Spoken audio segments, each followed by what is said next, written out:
you're alone with your thoughts and you're alone with the pain.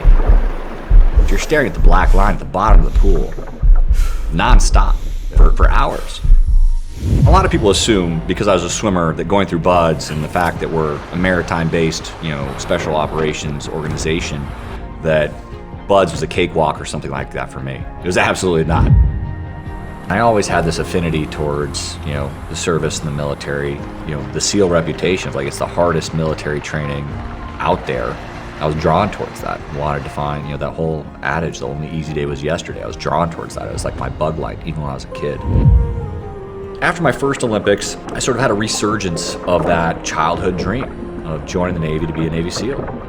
Going into the 2008 games, I was 95% sure that was gonna be my last games. I was gonna be done, I was gonna retire after that. And that I was gonna, join the Navy with the goal of being a Navy SEAL.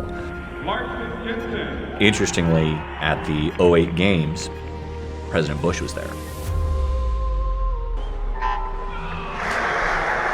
I earned the bronze medal in the 400 freestyle. But who was there was the First Lady.